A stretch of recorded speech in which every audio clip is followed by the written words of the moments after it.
Hey guys, it's Amanda from the Farmer's Daughter USA. I am here today with Danielle Penick. I think I got your name right. From Survivor's Table. She is a registered dietitian that has worked with cancer patients. And obviously I just shared with everyone that I had a recent cancer diagnosis. So I thought the best person to talk to right now would be Danielle and get some feedback from her about some of these issues related to nutrition and food. So welcome, Danielle. Thank you for taking the time out to chat with me and do this. Thanks for having me. So can you just give us a little bit of a flavor and background of why you chose to be a dietitian and how you started working with cancer patients? Sure. So initially I thought I wanted to be a pharmacist and started at Florida State University and realized pretty quick that they didn't have a pre-pharmacy program, or I'm sorry, a pharmacy program, but they did have a pre-pharmacy program. And so that meant that I would have to transfer schools eventually. So I started just looking into other options, what was in the healthcare field, because I knew I wanted to do something in that arena because I had a scholarship in the healthcare field. And so if I'd already used a lot of the money. And so I figured, I didn't want to pay it back. And so started looking at other majors and I just saw the word dietetics pop up and I was like, well, what is that? Started researching it. I took my first nutrition class, loved it, and just decided to stick with that. So in undergrad, I majored in dietetics, got my bachelor's at Florida State University, and then I stuck around for a few more years, did a master's in clinical nutrition. And then shortly thereafter moved to Phoenix, Arizona, and got my first full-time job. And it was at Cancer Treatment Centers of America. So that set my foundation for oncology. And then moved around a lot across the country. So I worked at different facilities. And, most of them I was either working on an oncology floor or it was predominantly oncology based. Currently I do telehealth from home.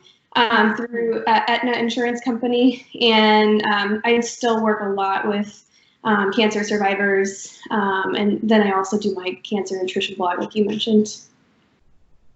Very good. And I know you and I have talked in the past after I had my first diagnosis and then was cancer-free for a while. I know I reached out to you and those conversations were really, really helpful. And I'm glad I did it, even though it wasn't something that was necessarily on the radar or something that I thought, maybe I need to talk to somebody about how I'm recovering afterwards and getting back to normal. So that was obviously really important. So I wanted to kind of start off, and I think when I shared my story about having the cancer diagnosis, one of the things that I talked a little bit about was the fact that I was really worried about how some people would perceive the fact that I had cancer and whether or not they would maybe try and use that against me somehow. Mm-hmm. And mostly because I talk about food safety and the fact that, we don't have to worry about pesticides or GMOs or anything like that. So I think you're probably a really good person to just kind of like, let's clear the air about this. I mean, is there any reason that you see that cancer patients would need to purchase only organic products or only non-GMO products? So thankfully we have a lot of scientific data right now to kind of go through that exact question that you asked. And so it took many decades, to obtain all of the scientific studies. And now there is scientific consensus, on the safety of GMOs. And, there's also a lot of studies showing that you don't need to eat organic or GMO-free to prevent cancer. One of my favorite resources is the American Institute of Cancer Research, and every 10 years they compile a bunch of all of the existing data, I should say, and they update guidelines every 10 years for nutrition and lifestyle recommendations for cancer prevention, and they too say, you don't need to do that. One of my favorite cancer dietitians that I follow, her blog actually is called Cancer Dietitian, and she even goes through that information as well. But my favorite quote that she tells everybody is that eating is a choose your own adventure. So I always tell my patients, it's good to have the facts and the information, but if you still don't feel comfortable eating, non-organic foods or non-GMO foods, you certainly don't have to. But it is a privilege to do that. Not everyone can afford it. But I do like to at least reduce the food fears and guilt associated with food. And there's just a lot of social media influencers. And so a lot of times, they either mean well or they're trying to sell you something. And so a lot of the messages can get blurred and confusing. So a lot of times people don't know what to believe, but I always, refer people back to the large governing bodies that are doing all of that investigation for us. Yeah, absolutely. And I'm glad you said that it was a privilege, because I know, even sitting here today when I haven't really started all of my treatment yet, money gets kind of tight because now you're paying for medical treatment. And to have that feeling that you have to spend more for food, especially healthy food, I think that would just add to the stress of being a cancer patient and going through all of this. Absolutely. So to take that a step further, do you have any information that would say people who currently aren't cancer patients, but who want to do whatever they can to avoid becoming a cancer patient, that they would need to buy a certain label on their food to avoid that? Thankfully not. And you may already know this as well, but one of the things that I find to be a little bit of an oxymoron is that the non-GMO label doesn't actually even mean non-GMO. They don't guarantee that. So you're really just paying for a label. And so I think, in general, in terms of like cancer prevention or even prevention of reoccurrence, if you're looking at the American Institute of Cancer Research guidelines, it's a lot of big picture things. So it's not like one meal or one food choice or one day that makes or breaks your health. It's these long-term big impacts. And so one of the biggest things they've shown, regardless of production method, whether it's organic, non-organic, GMO, non-GMO, the biggest take-home message is that most Americans are not eating enough fruits and vegetables. And that even, regardless of production method, if we were eating the recommended amount, cancer diagnosis would drastically be reduced, at least in the United States, based off a lot of the data that we have. So I really recommend just, instead of worrying about labels, really just focus on what am I eating, So the biggest suggestion is to fill 2/3 of your plate with plants. And so plants are also, as you might know, besides fruits and veggies, some of the less obvious to, a lot of us is beans, nuts, seeds, oatmeal, whole grains, and then 1/3 of your plate, your animal-based proteins, and that includes dairy or meat. So really just putting more of the emphasis of your plate on plants. Okay. I remember, I think you told me to try and make sure that I'm having some fruits or vegetables at every meal, and I was kind of missing that afterwards. So I'm glad that you brought that up, because that kind of made me a little bit more aware of what I needed to be focusing on when I was looking at nutrition after the cancer. So I'm sure as you've come across in your career, I feel like there's a lot of people who want to sell like the miracle cure. Mm-hmm. Drink this CBD oil and you're going to be all fine, or rub these stones over your arms, or whatever kind of crazy thing that people come up with. I'm wondering, what is like the craziest thing that you've heard that you've had to kind of push back on?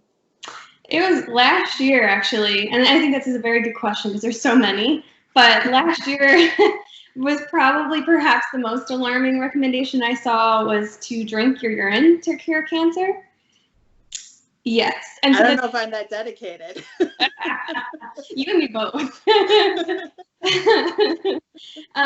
So the idea behind it is that when, once you're diagnosed with cancer, when you urinate, you excrete some of the proteins from the cancer.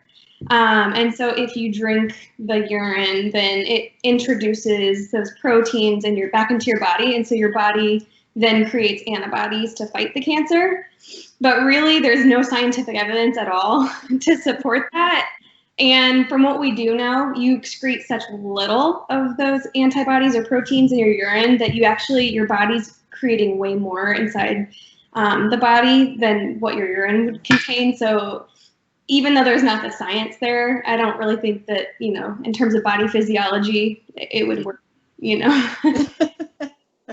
Yeah, that seems a little extreme. I'm not sure I would know. I mean, and obviously we're laughing about it because it does seem a little bit far-fetched and everything, but I think my concern is always that some of these miracle cures, people are going to actually believe and they're going to try. And I worry about whether or not that ends up hurting them really at a time when, you know, they should be focusing on kind of the basics in their treatment. And have you seen any of that, like where some of those miracle cures have negative effects on the patient?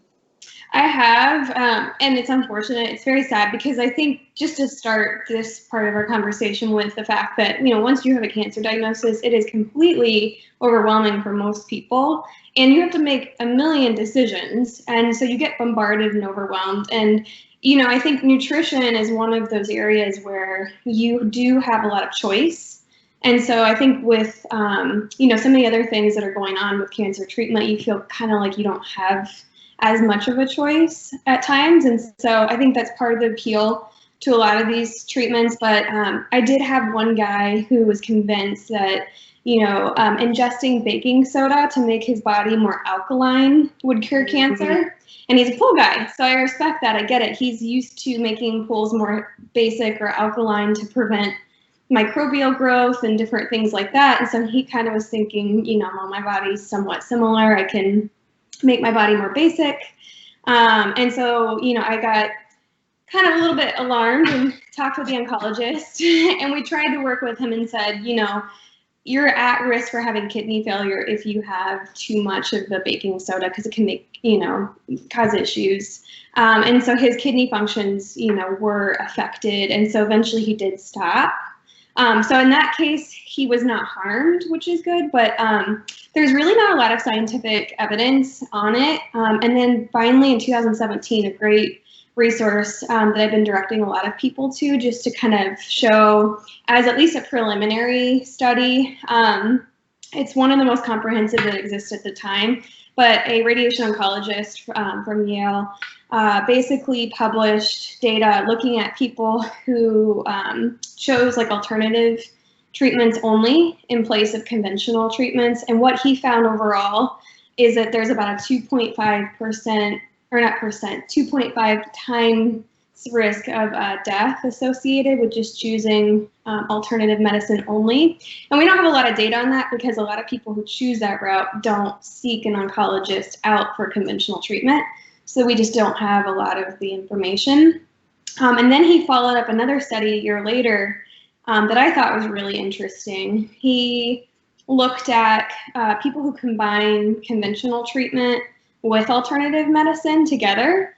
And he was expecting, I think, you know, not to see the results he found, but what he found was a lot of these people tend to, at least at some point during conventional cancer treatment, they opt to forgo some of the, at least one of the conventional treatments.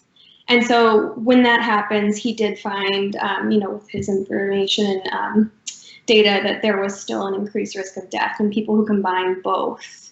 So unfortunately, we don't have a lot of data, but there is some to show that, yes, unfortunately, you know, these types of treatments, because, you know, they're not scientifically validated, it's just, it does increase the risk for death and harm. Yeah.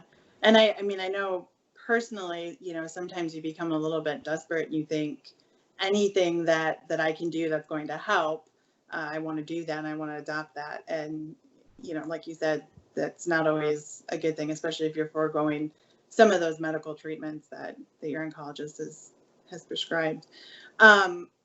So what, I know we touched on this a little bit, but what would be your basic advice for a cancer patient who just really isn't sure where to start, especially if they're going to be going through chemotherapy, which I think probably takes the biggest toll out of all the different treatments?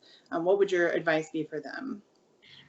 Because there is just so much online and it can get really overwhelming, I always stick to recommending at least like the .edu.org type resources. But my number one go-to again is the American Institute of Cancer Research. And they hire dietitians to write for their online blog. But they also have like those every 10-year updated lifestyle, you know, recommendation guidelines. But they have a nice search box where you can search for almost any topic. Like you could do, you know, the sugar-free cancer or acid-based, you know, alkalinity type diets. And so you can use their search box and then know that you're getting the most comprehensive, up-to-date information. So I do direct people there a lot, especially, once you've gone through cancer treatment and you want to work on cancer prevention, of recurrence. I think it's kind of a comprehensive place for people going through treatment and then after. And what about people who are concerned about that prevention? Do you think that that's a place they could also go to get some information? Yeah, they have a lot of recommendations. And then the other thing I like about the website too is once you get the recommendations, need to eat more fruits or veggies or be more active. Sometimes people don't really know where to start in terms of meal planning or recipes. So they have a nice comprehensive database there too for recipes. And then just overall like tips and, recommendations for how to get started with some of your lifestyle changes. So I definitely recommend that for just about anybody, even families of, cancer survivors too. Very good. What would you say to somebody who feels like they've listened to this conversation and they think it would be helpful to work with a dietitian? Where should they start to find someone? Luckily, most of the cancer hospitals and cancer, outpatient clinics are required by law to have a dietitian on staff. Sometimes there are backlogs where they might not be able to talk to a dietitian for a month or two. And so, in that case, I always recommend calling your insurance company too, because sometimes they can give you basically dietitians in your local area that you could either call or meet in person. Or do like a telehealth video consult, and they can help, tell you who they would pay for. But you always, if you see a dietitian at the hospital you're at, you would need to get a consult from your doctor. So you could do that a number of ways. You could wait to your next appointment. If you don't want to wait, you can always call in or email your, oncology team. And then they can get the doctor to write a prescription for you to, or a consult, I should say, to see a dietitian. So those would be like the number 2 or top 2 ways I would recommend, talking with an oncology dietitian. Okay. And obviously, I think your Survivors Table is a great resource as well. So how can people find you after they've watched the video today? So I do have a Facebook page called Survivors Table. I'm also on Instagram, and it's survivors.table. Somebody else had Survivors Table name. Hate when that happens. Exactly. And I also have my nutrition blog website, which is survivorstable.com. All right, very good. Well, Danielle, thank you so much for taking the time to chat with me. I will probably be in touch with you over the next few months anyway, but I really appreciate it. Absolutely. Thanks for having me.